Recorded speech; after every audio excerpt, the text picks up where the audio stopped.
Um, You're very thoughtful though. It's in the picture.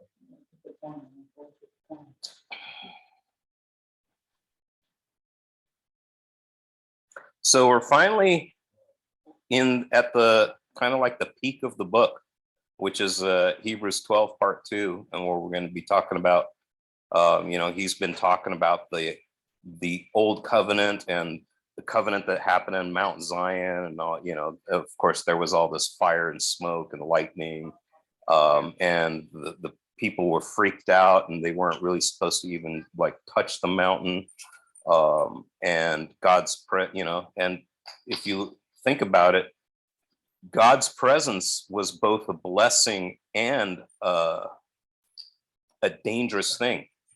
It is a dangerous blessing and a cursing. Yeah, it's both kind of a blessing and a curse in a way, because like God's physical presence on the earth is a hazardous thing, and not like to be trifled with, right? And so the writer of Hebrews is going to contrast the Mount Sinai with Mount Zion. And we're going to, and you're thinking, well, Mount Zion is this mountain in, Jerusalem. And there's like different ways that but really what he's talking about, and you see that really quickly, is that he's talking about the heavenly Jerusalem and the heavenly Zion. And if you, the more that you're familiar with the book of Hebrews, the more that you're familiar with the writer's concept that the earthly things were just a model of the real things, which the real spiritual reality.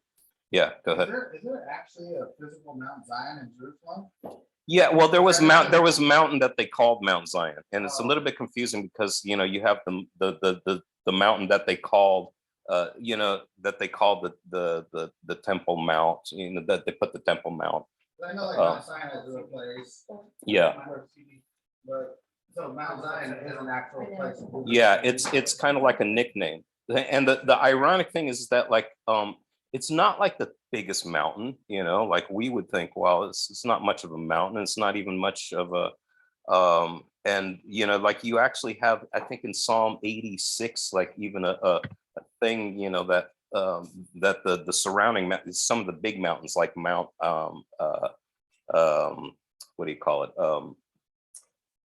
Mount Hermon, which is like snow peaked a lot of times, and which is in the north of Israel. It says, why are you jealous? Oh, many peaked mountain, mighty, and it's talking about like now that God has made Zion his main mountain, and it's kind of like the language is kind of like, you think you're all big and everything, but God has made, but it's not just talking to the mountain like it's personified or something. It's talking about like the spiritual beings that like the pagans believed lived on there, right? We'll actually talk a little bit about mountains, because the Bible seems like infatuated with mountains. There's like everything happens on these mountains, right? It's like Jesus transfiguration, and you've got like Mount Nebo. There's a showdown on Mount Carmel between Elijah and the prophets of Baal. And you're going, well, what is this mountain? Because we don't think of like, we've got airplanes and we've been like high above mountains, and we don't think much of mountains anymore. We don't think of them like in a spiritual sense at all anymore, right? But the Bible's not written to us, it's written for us. But the original audience, it had to be written in a way that like fit their model of the creation, their worldview, the way that they understood it is the way that the Bible is messaged to them. So, if they were talking in terms that we would talk, and they wouldn't understand what was going on, in scriptures. But we have the opportunity to go back and see what they thought. And a lot of times it's not that difficult. So if you're like, say, like in the ancient world, and you're looking all around you, and you think, wow, all those stars in the heavens, you're thinking those are gods. And you're thinking, like, well, heaven is up there and the gods are up there and they rule things down here, because they did understand that there was a spiritual realm that they wrestled with. That's one aspect in which they were a lot smarter than most modern people, and a lot more, they were a lot more on track as far as that goes. But then they're thinking, the high places is where like the gods, where heaven would meet earth, right? Like a mode of ascension for them. Yeah, it's a mode of ascension. We still pray that way. We still lift up hands towards the sky. I've found myself praying upwards all the time. Like you're looking at the sky. If you're looking at it like a scientist, you're like, well, it's opposite of what you would be doing in Australia. What's yeah, that, or yeah, but even for us, we think of heaven as up there and earth down here. And if you're the ancient mind is like thinking, like what's the closest thing that you have on earth to heaven? It would be the high places. So you see all this talk about the high places, bringing down the high places. That's where you would build your idols to. That's where you would build temples in, and try to worship. And if you lived in a plain, you'd build like a high structure, like a ziggurat or something like that, Tower of Babel, you know. Yeah. So what's with these mountains? So I'm gonna give you kind of like a worldview, a typical worldview, and some of it you're familiar with, like the Greeks thought of, Mount Olympus and the gods being up on Mount Olympus and congregating there and everything, so it's not something that we're totally unfamiliar with. What we're finding out more and more, the more we dig in and find things archaeologically, the more we actually find this worldview, right? We've uncovered a lot of things in the last, I'd say, 70 years that explain a lot about the Bible. It sounds weird, okay? But it'd be like what the Bible is addressing, pagan ritual practices that have to do with boiling a young calf in its mother's milk. And you're gone because you saw a verse like that in Leviticus and you're like, what's that about? Well, pagans were doing stuff like that. And it's kind of like, don't be like the pagans. You're not going to do that. You're going to do things this way. We're not finding like Yeah. archaeological references to point out weird stuff in the Bible. Yeah. Now it's like some of the weirdest parts of the Bible to us are now being explained by their surrounding communities. By the enemies almost, Yeah. like the atheistic Right. scholarly community. So what's with these mountains? So here's the ancient Near Eastern worldview. I'm talking about the pagan worldview, okay? This is the pagan worldview. The gods ruled from mountains, okay? They were up on the mountains and they ruled from the mountains. They're from heaven, but they ruled from the mountains. They lived in paradises, or, they ate like fancy food and had it lush and lavish and everything. And sometimes, like in around Mount Hermon and everything, they lived in tents or booths up on these mountains because they're camping out there, and ruling the earth from tents, or you could call them tabernacles, right? And humans were typically slaves to them. So we just did their bidding and we provided from them. Other than that, we were typically kind of pesky. Although we could kind of like, like because we provided for them and gave them sacrifices and appeased them and those sorts of things, then, well, okay, then the gods will send rain, or this God will, make your crops grow and those sorts of things. So we're providing, like humans are providing through sacrifices, which were meant to appease them. So these gods were worshipped by humans, forming images of them. So what you would do to worship this god is you would make an image of the god. We call them idols, right? In the Old Testament, the word is tselem. It just means image. Okay, don't make an image. Don't make a graven image. Well, where's that coming from? So you'd make an image of these gods. A lot of times you would have a mouth opening ceremony, and you believe that the god would, and you put a temple, or you make the image in a high place, and then you believe that the god would rest there, right? And then you would and they would rule from there.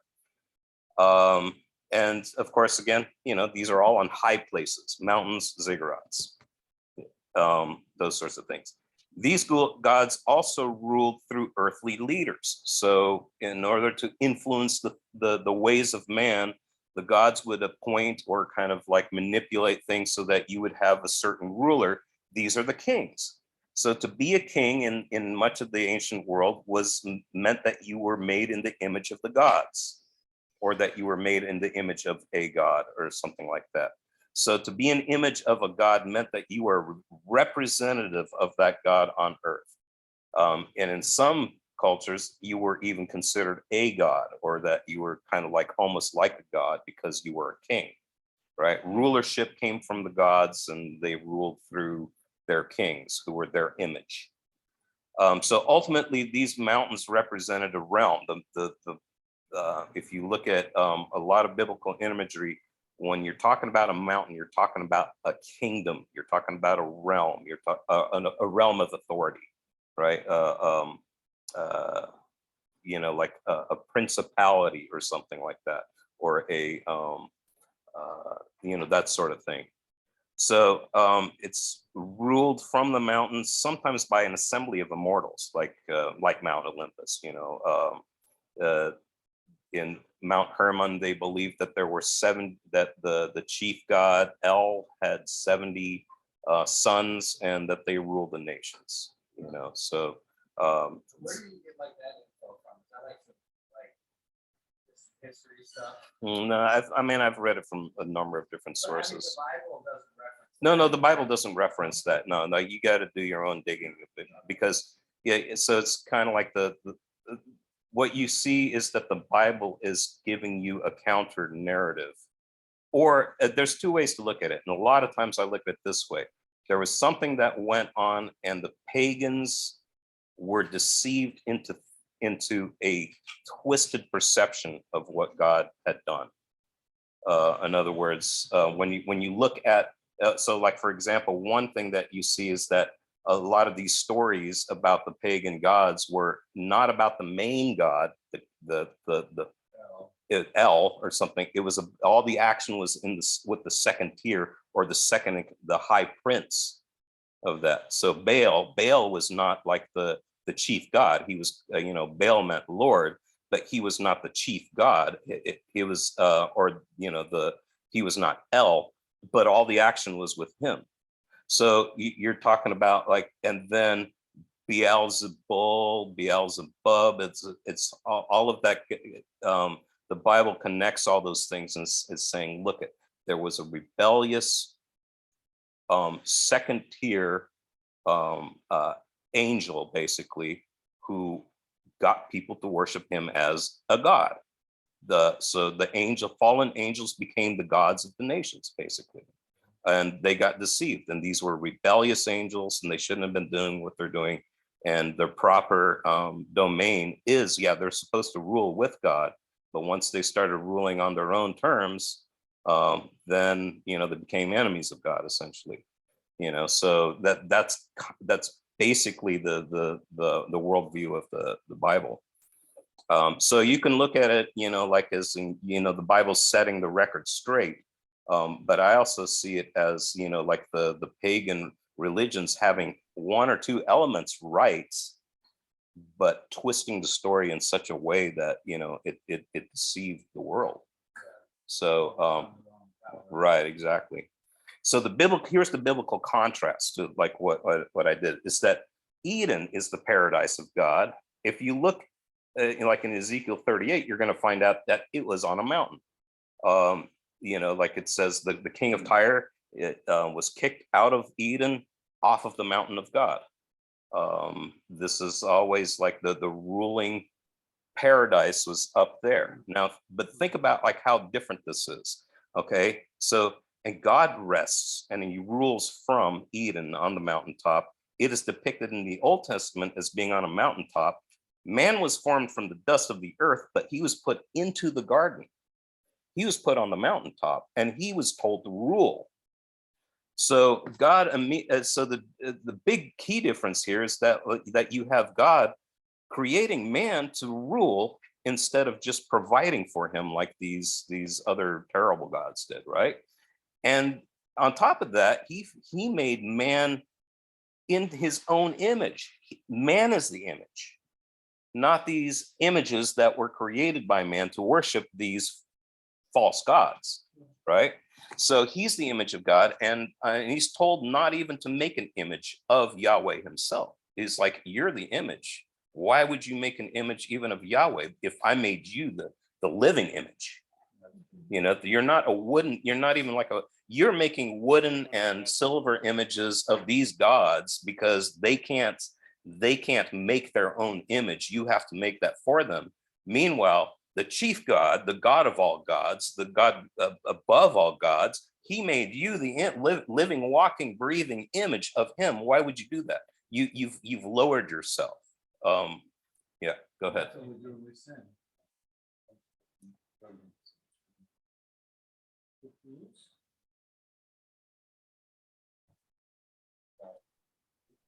The God of gods, Yahweh.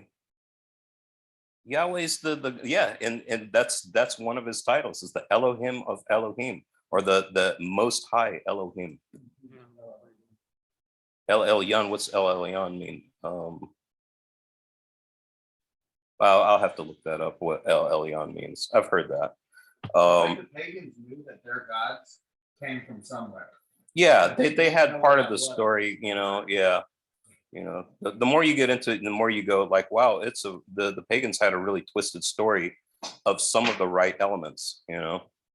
So God appeared on high places. So he appeared at Sinai, the Temple Mount, you know, but remarkably is that Yahweh, he came down and tabernacled with man. Once he chose Israel as his own people and he appeared in Sinai, what he did is that he condescended and came down and lived with them.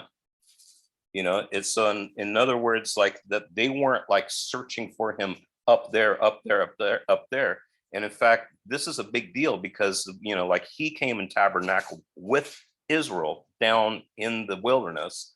And later on, he did it, you know, like in the New Testament way. It's like Jesus came and he dwelt among us in the book of John, right? The word became flesh and tabernacled among us. The one who created everything and through whom all the worlds were created, tabernacled with us down here on earth. So he also provided the sacrifice. So it wasn't, so a lot of times we think, well, these Israelites, they had to give sacrifices. The real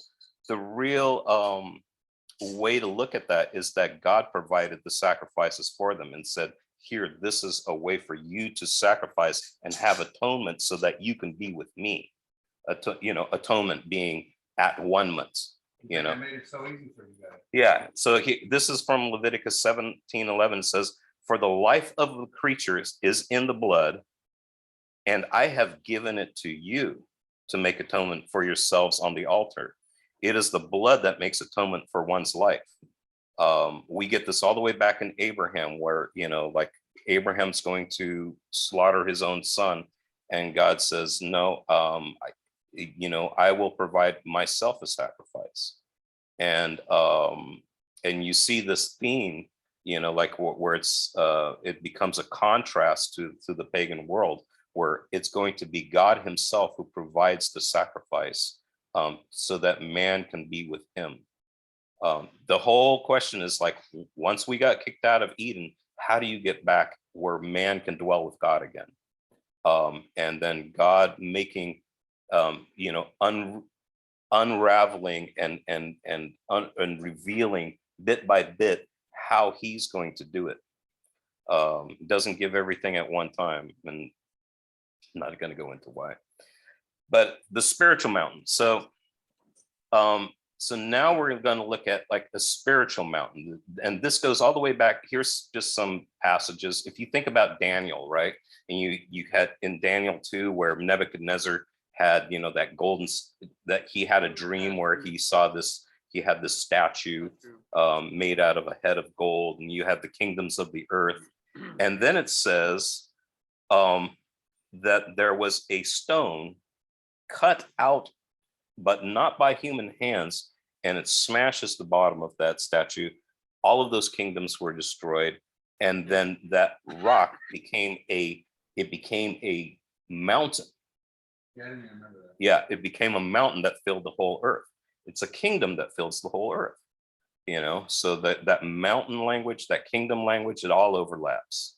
And but here's kind of like where Jesus starts going with this, because you're thinking, and even as a modern reader, you're going, okay, but are we talking about physical mountains? Are we not? And when Jesus talks to a Samaritan woman, he tells her something really interesting. He says basically that a time is coming and has now come when true believers will worship neither on Mount Gerizim, because she's saying, we worship on this mountain, but you guys worship in Jerusalem, which is, Mount Zion. And he's going, yeah, the time's coming, and it's actually here now, where you're not going to worship on this mountain or that place or Jerusalem, physical Jerusalem, but you're going to worship God in spirit and in truth. And so he starts kind of like telling you that all this thing about mountains, really what it's leading to is a thing that you can't see or touch, because it's much bigger than that. And the mountain and the kingdom that he's talking about when he's talking with Pilate, Pilate asks him, "Are you a king?" And he says, "Yeah, but my kingdom's not of this earth." It's like, I'm talking about a kingdom you can't even understand. So that is really kind of like that is what Hebrews is going to start talking about now. So it starts here in verse 18. For you have not come to what may be touched. In some translations says you haven't come to a physical mountain, right? So the blazing fire and darkness and gloom, the tempest, the sound of a trumpet and a voice whose words made the hearers beg that no further messages be spoken to them. I mean, even though we're ultimately going to be talking about a spiritual mountain, God did appear on Mount Zion. He appeared in the burning bush. Later on, he appears here. He appeared later to Elijah the prophet. That time, like not in a storm, but like in a like a soft wind that he could hear. The Spirit of God. It's something to think about. But you. So it says here, verse 20. For they could not endure the order that was given. If even a beast touches the mountains, it shall be stoned, which comes from Exodus 19:13. Basically, if you were a human and you touched the mountain, you would be stoned on the spot. If an animal started rushing to the mountain, it was supposed to be shot with an arrow. So nothing was supposed to touch the mountain when God's presence came there. Moses and Aaron, a couple people are allowed halfway up, and then only Moses goes all the way up to the mountain and converses with God. And then he is told, when you go back down, you're going to build what you saw up here. That's when he builds the tabernacle. And as we discussed, the tabernacle is just a horizontal representation of what Mount Sinai was in the vertical. Like the closer you got, the more holy it got. Only this time, instead of going up, up, up, you're going further and further in until you hit the Holy of Holies. And when you get to the Holy of Holies, all of this imagery of Eden, it's like, I never even see that, huh? You just have the description of like what should be in it. The only person I've seen was like the one priest once a year, right? That would go into that Eden space, that ruling inner sanctum or whatever. But of course, because Christ is there now, not in the physical tent, but in the real thing, heaven itself. Now we have a high priest who is there on our behalf 24/7. Yeah. And because of that, we can approach the mountain. We're not going to be stoned or killed or whatever by approaching and even touching the mountain. In fact, we are invited all the way to the throne room of God. It's like, therefore, because we have this confidence that we can go before the throne of God and receive mercy and grace in time of need. And so that's the remarkable thing. So that's why he's contrasting these two things like that.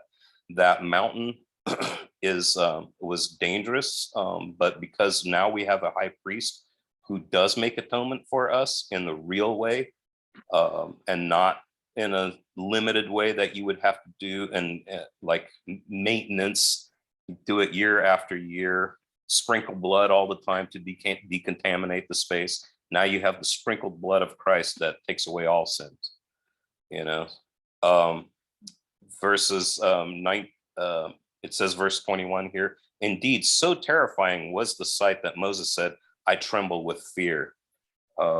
You can't actually find that in Exodus or Leviticus. They have that in Second Temple traditions and some other scrolls, and some other sayings or whatever. You do have in Deuteronomy 19, Moses saying that he feared on Israel's behalf when he went and asked forgiveness for them building the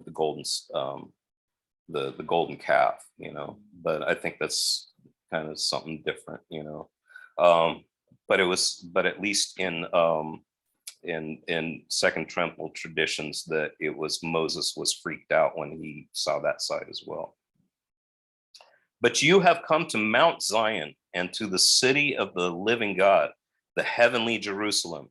We talked about the heavenly Jerusalem because that was what the Hall of Faith people were looking for. They were looking for a city that was not made with hands. Okay, that was the, you know, even when they got into Israel, the homeland, and they lived there, and David is in Jerusalem as the king, he's still talking like, he's still writing Psalms about entering into God's rest as if they had not entered into God's rest, because he knows that there's something beyond physical Jerusalem. There's something beyond that real estate in the Middle East. Okay, but we have come to this. He's putting this in the present tense, like we're there. Okay, because it's in the spiritual, and because it's something that can't be touched in a real sense. We're already there. We can already enter into the throne room of God. We can already enter. So this is another one of those already but not yet passages. It's not yet on one hand, but it's already on it. See it, yeah, already but not yet. So we already saw this also, like, okay, so like he's talking about like the cloud of witnesses, right? He's like, as if they're there. The Old Testament believer is there, and all the people of faith are there, and there are cloud of witnesses, and they've run their race, and they're rooting for us to run our race. And so they're there in this heavenly Jerusalem that we have come to, and not only that, but an innumerable angels in festal gathering. We're surrounded by angels, these innumerable angels, and they're in festal gathering. This is a big party, right? Verse 23, and to the assembly of the firstborn. That word assembly is going to be, you know, it's going to be the called out ones, the church, the gathering, the congregation. It's both people, it's angels, it's the whole mountain of assembly. Mountain of assembly, Har Moed. And that, by the way, the firstborn right there, the assembly of the firstborn, it's not the assembly of the firstborn one, who's Christ. It's plural there, okay? To the assembly of the firstborn ones. That's plural. In other words, we are in that company of firstborn ones, which is incredible because like he's lumping you in with the firstborn. At that time, the firstborn was the most blessed child. Yeah. Saying, you're all part of that.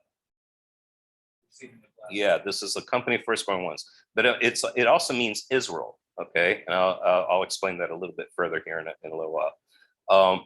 Who are enrolled in heaven? In other words, you are in that, you are ruling with God, right?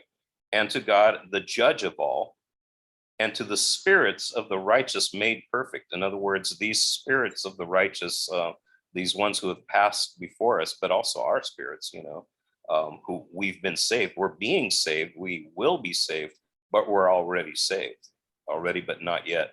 Of the righteous made perfect.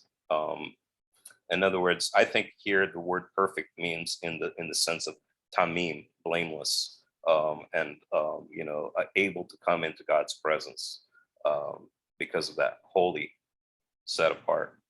So here in Philippians 3:20, Paul says this. He says, "But our citizenship is in heaven." That's a very famous verse. But he says this, "And from it we await a savior." Think about that. From heaven, we're awaiting a savior, the Lord Jesus Christ. And if you think, okay, we're here, heaven's over there, you're not thinking the way that Paul and the writer of Hebrews are thinking. They're thinking we're there because we are in that space already. We are part of this heavenly Jerusalem. Our citizenship is there, and we belong there, and we are there in a sense. And we're waiting for Christ. Yeah, not everything's come to pass yet, but from heaven, we're waiting that Savior from it. Mountain of assembly. So here, angels and the people of God are not separated, but they're united in the assembly. So in the Old Testament, you're going to see a lot of passages where if you're talking about the congregation or the assembly, sometimes the hosts, sometimes you're thinking, if you're reading it in context, it starts dawning on you, we're not always talking about people. We're talking about the heavenly hosts in holy assembly, the holy place of the holy ones. That's the Holy of Holies. It's the place of assembly. It's the congregation. So the Israelites are called the congregation in Deuteronomy 4:10 and 18:16. And when God addressed the people of Israel at Sinai, it was called the Day of the Gathering. We don't think that much of it, but it's the gathering to the mountain. It's the gathering of the saints, the holy ones.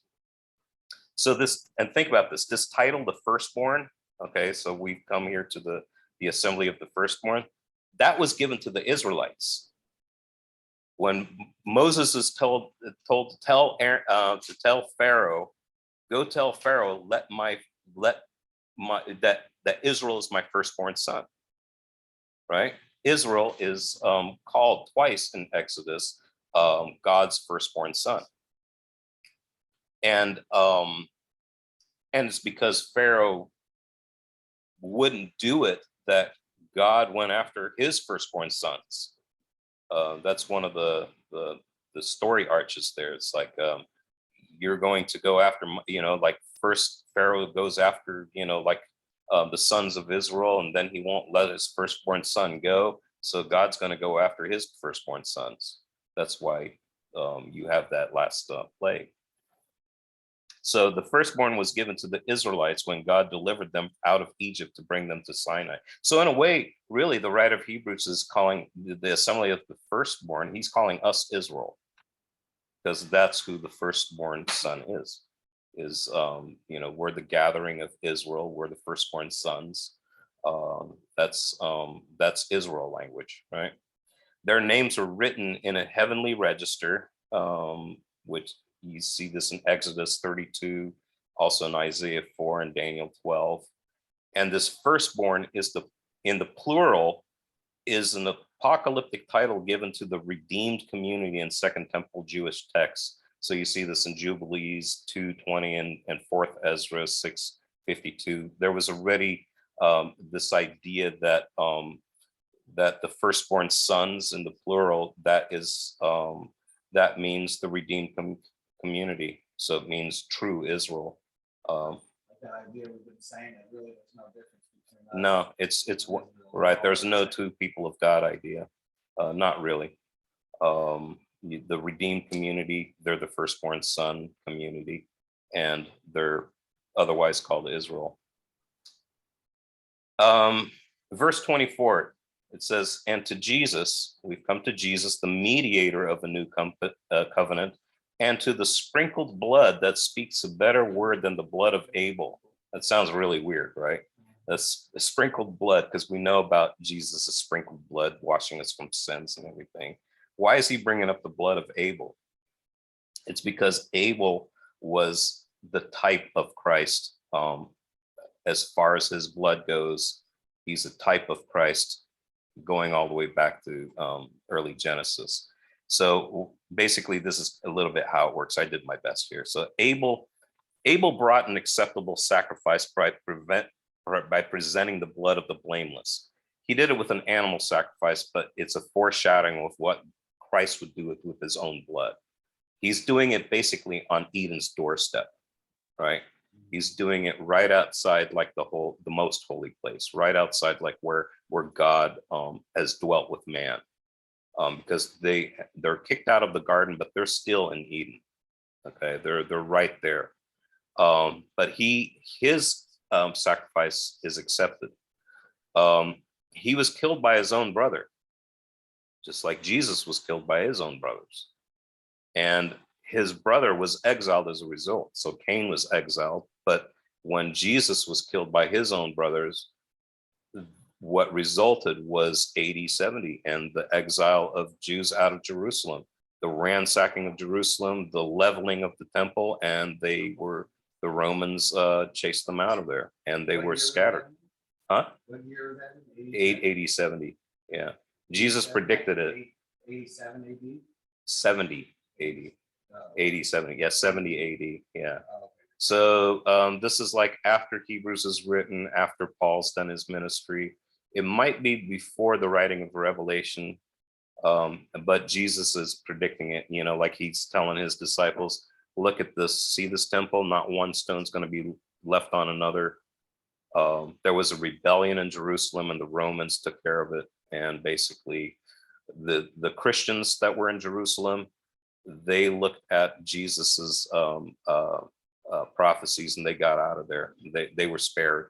But the Jews thought, well, they were following this other guy, Bar Kokhba or something like that, and they, like he led a rebellion, and then they basically got slaughtered. And actually, the Romans believed that there was like gold in between the stones in the wall, and they actually dismantled the entire temple stone by stone and left not one stone on top of another looking for it. Yeah. And it was a 3.5-year campaign against Jerusalem. All of this comes up like in Revelation. Now, I think it's a type of what's going to end up in the future. But there's there's a whole bunch of things there to cover. But so Abel's killed by his own brother. Jesus killed by his own brothers. Abel's blood spoke, although he was dead.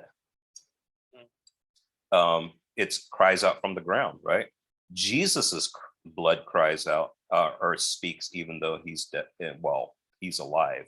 Okay, but both are heard before God, the judge of all. But here's the key difference: where Abel's blood cried out for justice and vengeance, Christ's blood cries out for peace, pardon, mercy, and reconciliation. And that's why the writer of Hebrews is saying, like the blood of Abel did cry out for justice and for something to be done. But Christ's blood cries out for forgiveness and for reconciliation between God and man. So see that you do not refuse him who is speaking, for they did not escape when they refused him who warned them on earth. Much less will we escape if we reject him who warns from heaven. So again, the stakes are actually higher. Yeah, we can come to this mountain and we don't have to be afraid of thunder and lightning and all that and being struck down, if we touch the mountain, because the way has been. But if we reject that and we move away and we fall away from that, fall away from trusting in Christ, and we're not, and we are unfaithful, we have a lot to fear, and actually more to fear than they did, because to him much is given, much is also required. So at that time on Mount Sinai, his voice shook the earth, and now he has promised, yet more, once more, I will shake not only the earth, but also the heavens. So what's he talking about? The heavens? Is he going to shake the throne room of heaven itself? And it's not exactly about that. It's about the hosts of heaven. It's the It's the powers and rules and authorities of the air, the other mountains, basically, you know. For thus says the Lord of hosts, yet once, this is actually, he's quoting from Haggai 2. Yet once more, in a little while, I will shake the heavens and the earth and the sea and the dry land, and I will shake all nations. It's going to shake all nations and their gods, because, go back to verse 6 here. For this says the Lord of hosts. Okay, that is the angels. That's the heavenly powers. Okay, the Lord of hosts. The Lord of hosts is saying, yeah, I'm going to shake the heavens and the earth.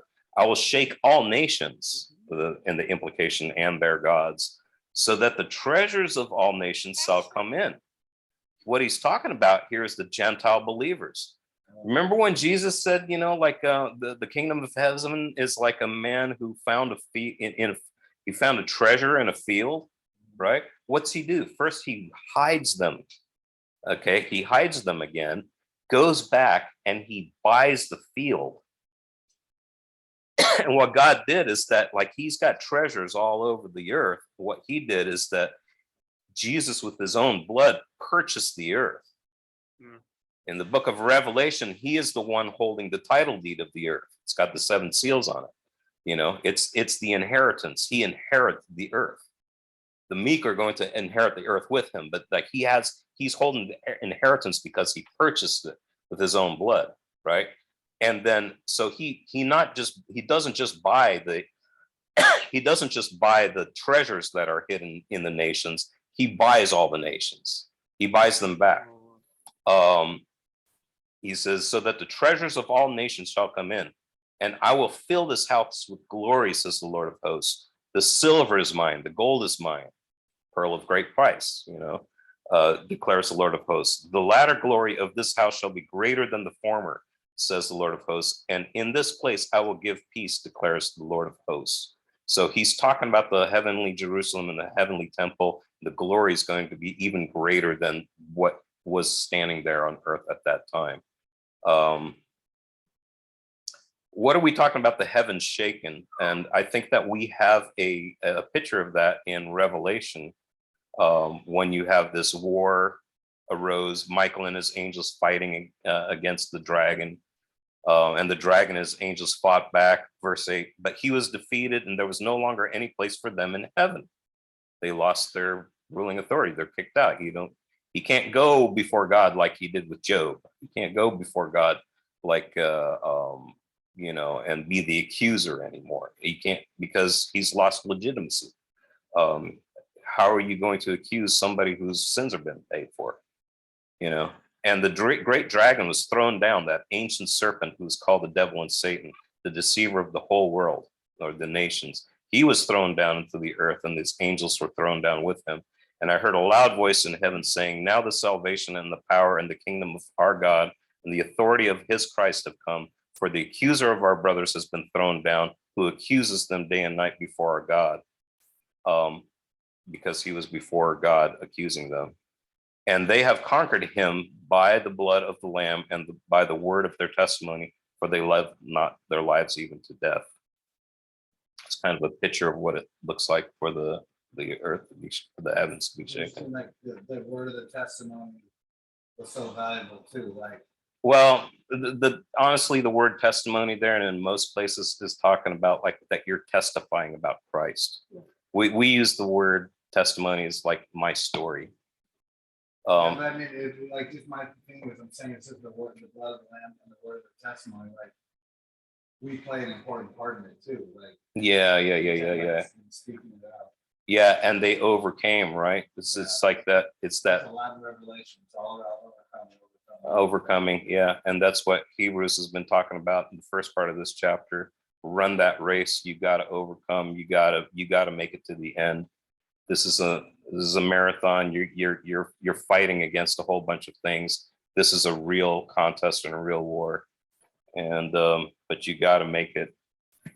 So this phrase, yet once more, or verse 27.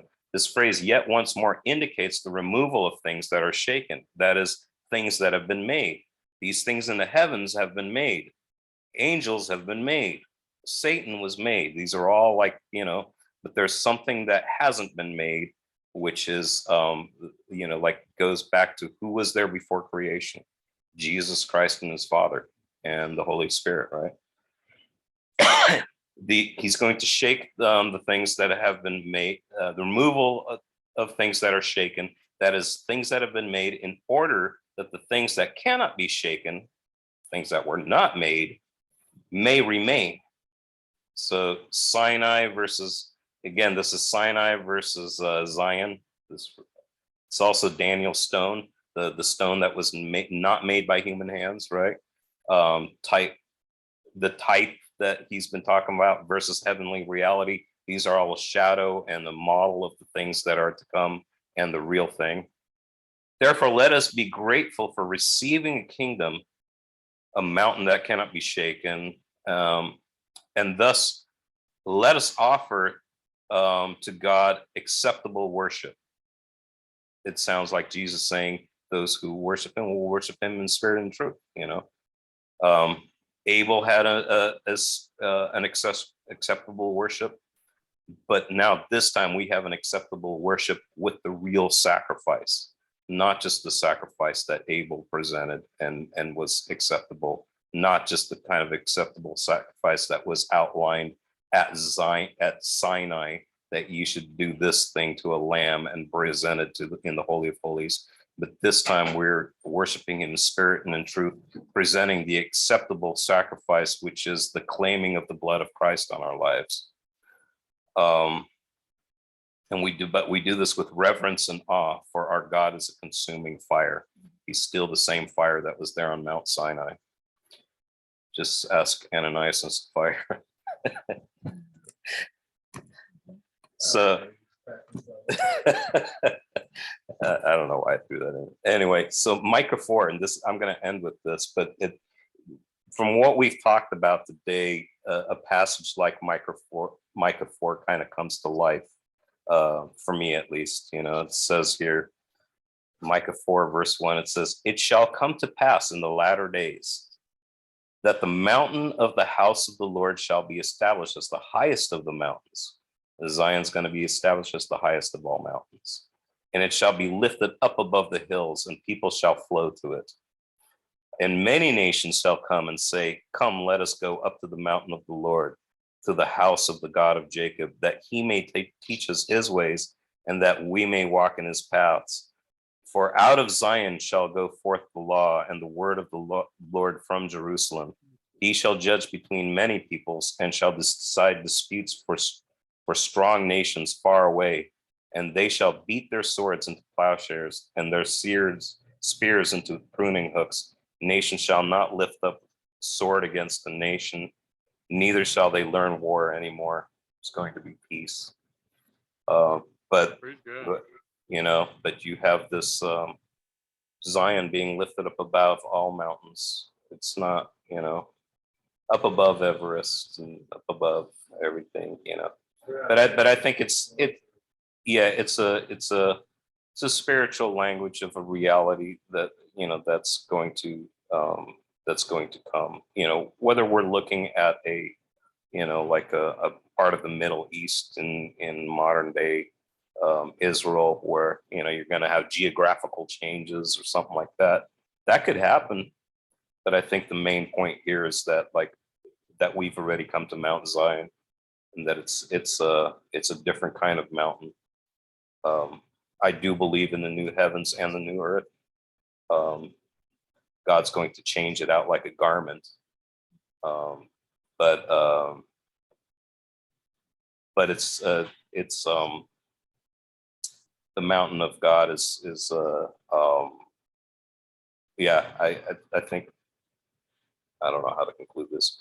It's something. Yeah, the things that you've seen played out in the physical point to something much bigger, including the mountain of God. And so but if you understand that a mountain signifies a kingdom, you get that, by the way, you get that language all through prophecy, the harlot and Revelation sat on 7 hills. These were kingdoms, and you often have like a mountain representing a kingdom. I went to this thing about Jerusalem last night, like what's called the biography of Jerusalem, and the pastor was saying that like he did the measurements of what it says to New Jerusalem. Like I guess it's like those perfect square 4-sided walls, right? Right, like 3,000 miles by 3,000. Yeah, it's crazy. He said it would go like one side would go from here to like Oklahoma City, but then it also says it's like that high and tall too. Mhm. And I'm like, man, where could that even sit? You know, that's crazy. Now God said He is making a new heaven and new earth, but I don't know. That's interesting. Yeah, like I don't know if we're talking about like physical measurements or whatever. I think like Garrett in his class was he explained very well. I think that like on one hand, like say the number of the beast, people think it's going to be stamped on your forehead or a credit card thing or barcode or tattoo means gone. But like early in Revelation, you really see the marking of God's people on their forehead, and it's just an imitation of that. But we're not, we're marked, like with God's mark, but it's not a tattoo. So I don't know, like sometimes, are we looking for something? I mean, it could happen, but I don't think that that's necessarily where Revelation's going with a lot of that imagery. You know what? It's nothing to do with the New Jerusalem. Well, maybe it doesn't. Okay. When we were reading Haggai chapter 2, verse 9. Mhm. Well, not just 9, but 7, 8, and it's talking about I will fill this house with glory, Uh-huh.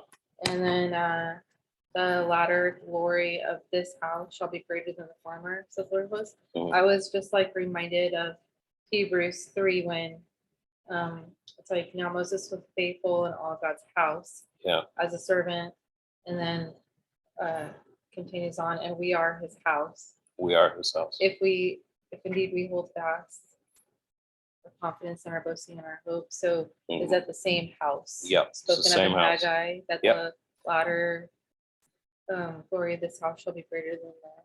Yeah. That's really cool. Yeah. So first thing is that like Moses was a servant in the house as Jesus is a son of the house, over the house. But it's the same house, first of all. So again, we're not talking about two peoples of God, kind of an idea. We're talking about like one assembly of believers. Second thing is that house, when you're talking about like the house of Tudor, the house of, we have these royal families, the house, Windsor. the house of Windsor, you're talking about royalty, you're talking about rulership. And when you're a son, when you're a son of the king, when you're in that family, we sometimes we have the talking about us being children of God or whatever as being the familial thing where like God's our papa, or something like that. That's true. Daddy God. Daddy God. Well, Abba Father or whatever. But in a broader sense, it's also. But I think the primary sense is that you are in the house of God, like the house of Windsor, the house of it's the ruling family. Yeah. It's the palace. You have an inheritance. Yeah. You have an inheritance. So like the house of God, you're talking about also as being in heaven. Citizens, you're enrolled in heaven. Like if you're thinking about like our White House, okay, when you say the White House did this and White House did this, you're not just talking about the physical building. You're talking about the power behind it and the power that it has. If you're talking about like the house of a king or something like that, that's the way that you would talk about that. That's where the big decisions are made. That's where the earth is ruled from, or the nations ruled from. and those sorts of things. So when you're talking about the ruling and reigning with Christ, you're ruling from the same house and your sons in that house. That's kind of like so we think of heaven as like, well, earth is going to be destroyed and we're going to go to heaven and we escape all this and everything's hunky-dory after that. Whereas if you read even just here in the book of Hebrews, it's like, no, that's where things are being run from. And heaven is concerned with the New Jerusalem and what's going to go on. So the kingdom, it's the kingdom and it's the house. It's the kingdom from heaven, and it's the kingdom of heaven. But Jesus is coming back, and he's going to rule on the earth. So that's a different. You could look at heaven more like a throne room, the throne room of God, and like where he rules from, and he has his ruling family that is ruling from that. The angels are also called sons of God, Bar Elohim in the Old Testament. They're often called sons of God in the Masoretic text. Like how you said, like the throne, it seems like so many descriptions in the Bible always make it sound like one great like hall or one big room. Like it's always like there's the throne room, the 7 creatures are there, or the 4 creatures, and the 24 elders, but it doesn't ever describe. Well, Jesus said there's many rooms in my Father's house, right? Yeah. Well, it's actually many rooms. But like in Revelation and some of those book parts, all the descriptions of heaven. I mean, I know it says the heavens and other places, but it's always like one giant throne room kind of conversation. It seems like right. Yeah. So like like the part where it says like in my Father's house there are many. We translate mansions. Where is it? In my Father's house are many rooms. And what version is this? ESV. This is verse 14, John 14, verse 2. Okay. In the ESV, it says, in my Father's house, there are many rooms. It's the same word in the Greek that they used for the rooms that the priest would stay when the priest would come to Jerusalem and do their duties. They would store their stuff in these rooms. And it's the same word from that. It's the temple, so it's temple language, but it's also, that it's the palace, royal palace. Just another, these are just analogies, but that's kind of like more like what we're talking about. Why not? That and if you think about it, it's back to Eden, like the man is supposed to rule over the earth. We screwed it up. Adam screwed it up for us. So we have a new Adam. And that new Adam has reinstated humanity's legitimacy to rule, to be part of the rule. And anybody who puts their trust in him and who becomes the son of God is now legitimately an inheritor of that house, and they will rule with him. And Jesus goes so far as to say in Revelation 3 that he who overcomes shall sit with me on my throne, as I also was seated at the right hand of the Father. That is ruling language all the way. That's incredible. Hebrews the entire time has been about this. That like that it's not to angels that God has subjected the world to come. We do as of right now, we do not see everything put under his feet, like what Psalm 102 or Psalm 2, but we see Christ seated at the right hand of God, of the Father, and who for a little while was made lower than the angels, but is now seated at the right hand of the Father. It's the whole Son of Man idea, which is the human who came and sat next to God on his throne. And you have the cherubim, who are throne guardians, You have them going up the mountain on Sinai. You know, they saw the cherubim. Anybody who's been in the throne room of God, as you know, like these prophets have seen the cherubim. And of course, it's depicted in the tabernacle when you go into the Holy of Holies, cherubim. It's like throne guardians, and you know, you're entering. And where was that first bit of cherubim?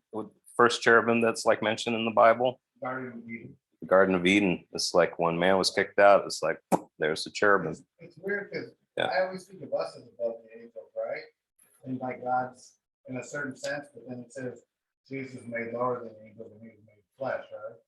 Yeah. So in the Psalm, it says you made him a little lower than the Elohim. The word is Elohim. We translated angels, right? But you know, like what is man that you care for him, the son of man, you know, etc. And then it's like you made him a little lower than the Elohim. It does say that. It does say I was like, Elohim. where did I get this idea that we are? And which means angels in that context. And but in Hebrews it says you made him for a little while lower than the Elohim. In other words, it's not permanent. And that like yeah, let's go back to I guess what I'm getting is where's the idea that we're above the angels at some point? From Hebrews. You get that. Let me see, Hebrews. Okay, Hebrews. I think it's Hebrews 2 already. It's either 2 or 4. Hebrews, I'm gonna go with 2. Let's see what that does. Okay, no, I think it's 4.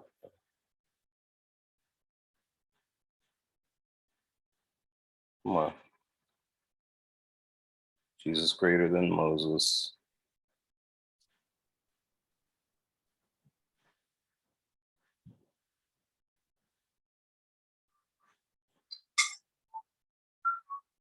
Well, maybe it's in 3. Greater than Moses, the rest for the people of God. It's like it starts with for God is not subjected the world to come to angels. Yeah, look it up right now because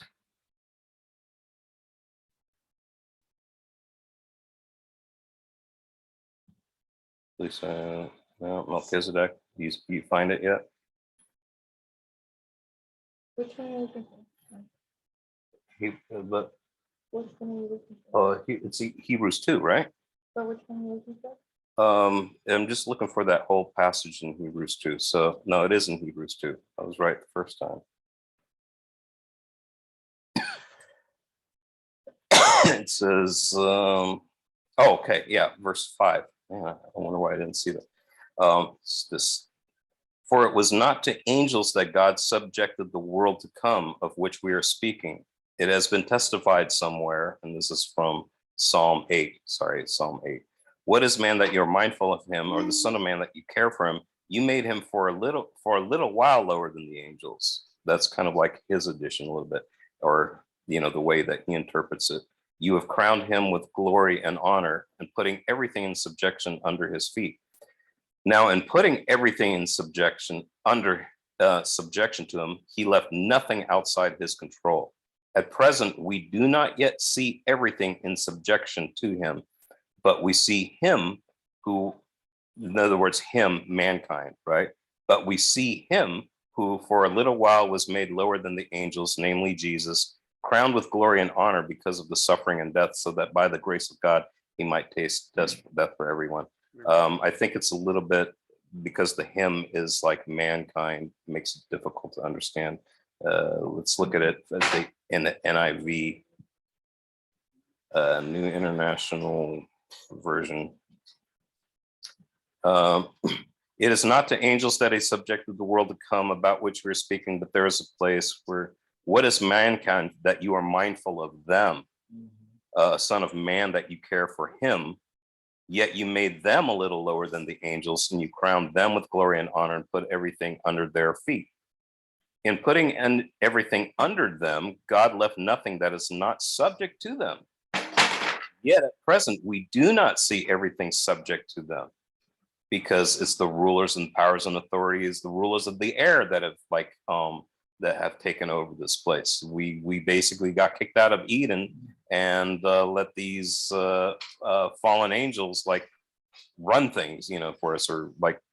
But we do see Jesus, who was made lower than the angels for a little while, now crowned with glory and honor, because he suffered death, so that by the grace of God he might taste death for everyone.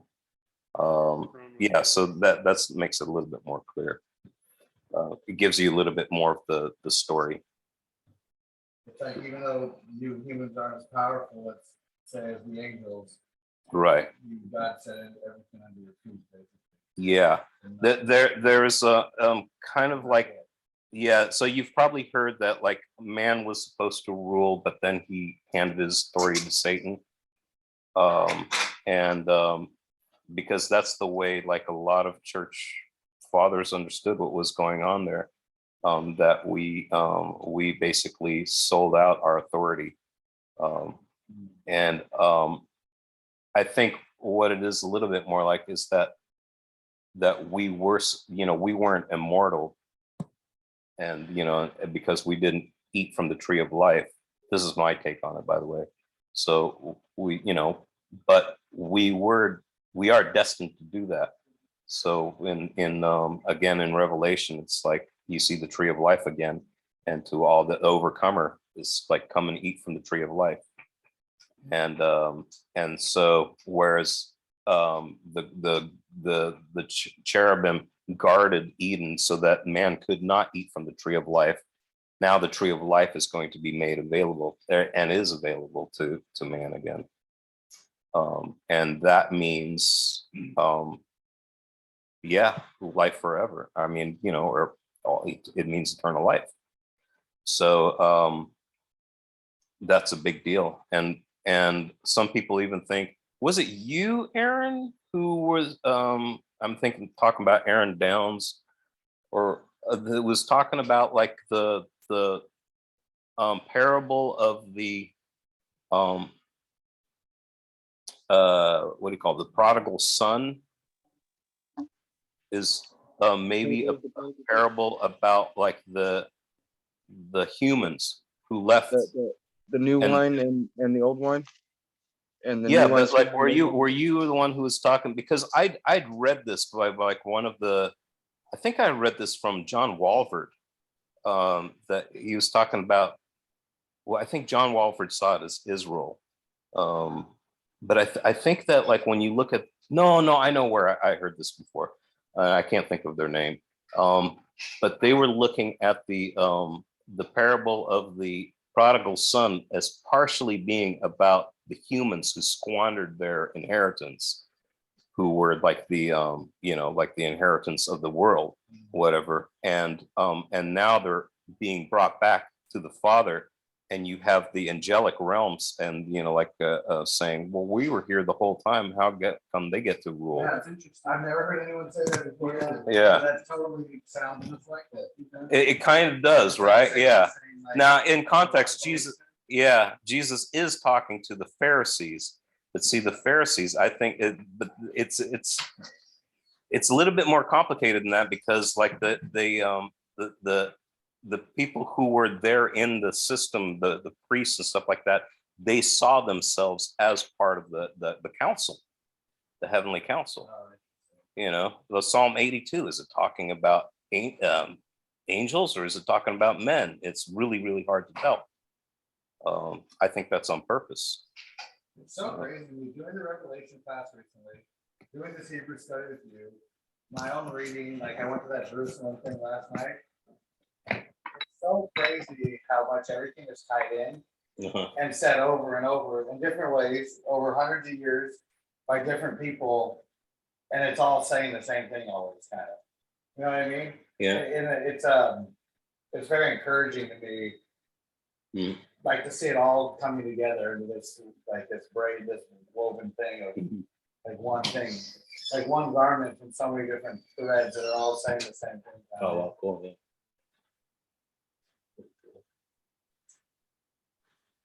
Very cool. Wait, is that it? That's it. About Hebrew? No, we got chapter 13. Oh, yeah, that was the end of 12. right? That's the end of 12. Okay. But to me, I was like, oh, it's like crescendo of the book, and then Hebrews 12, 13 will just be like, goodbye everybody and blah blah. But looking through it, I'm going, that's a lot to cover. Right now, I feel like woefully unprepared for for 13, but I'll get there. No, I'll I just got it. Never mind. No, I'll So I just wanted to add with the shaking once more, not in, where it's written, once more I shake not only the earth but also the heavens. Mhm.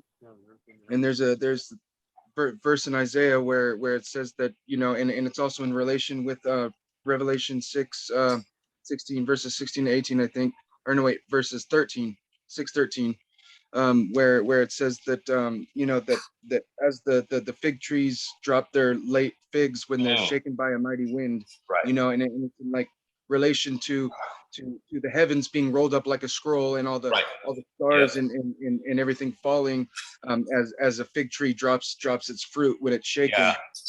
Hey, where is that, Aaron? That's in Isaiah 34. Here, let me get the verse.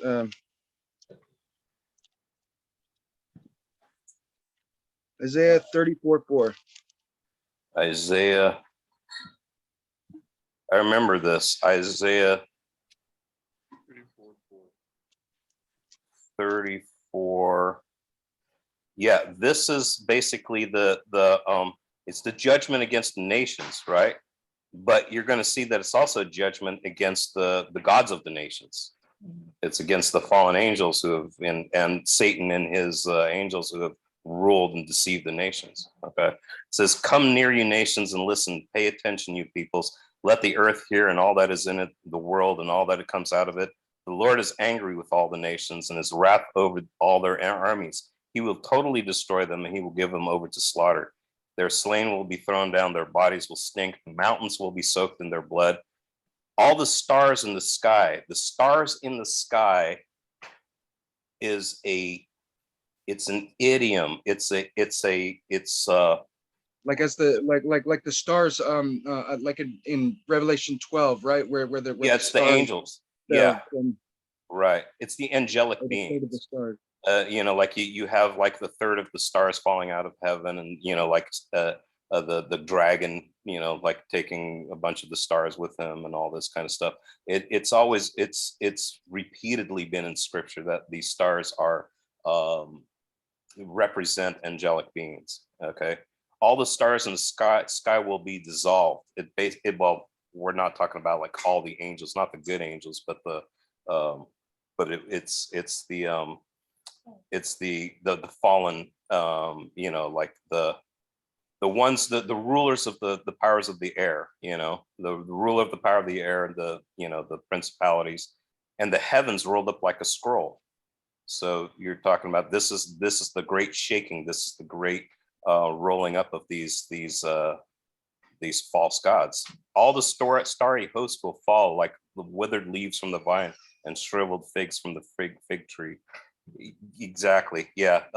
This language. This is the part that Revelation kind of cites. Like when he sees them, and then Jesus also talks about this in Matthew 24, Mark 13. I feel like growing up in church, I never remember hearing anything ever about the fallen angels so much, and about judging them and them being the principalities and the powers of the air. No. As I have in the last year or something. Well, yeah. I think we kind of like no one understood exactly what was being meant, so no one ever talked about it. And then all of a sudden in Revelation, like then everybody's talking about, well, these stars represent, angels and stuff, But like even like when in that passage by like in Psalm 8, right?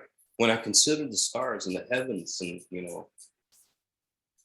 on one hand, he's talking about how mighty creation of the universe is.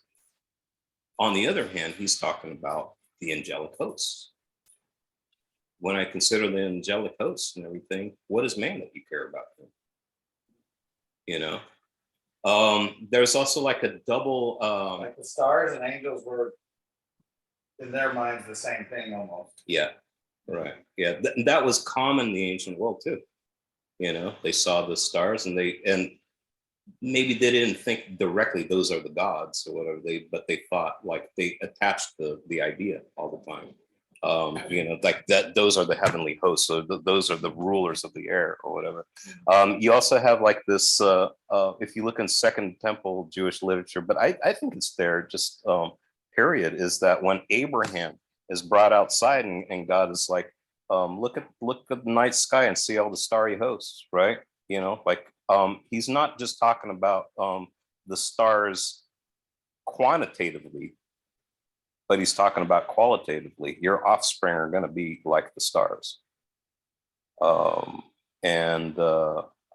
You see in Revelation the woman bathed, with clad with the what's his name? Joseph, when he has his dream, he sees the sun and moon and 11 stars.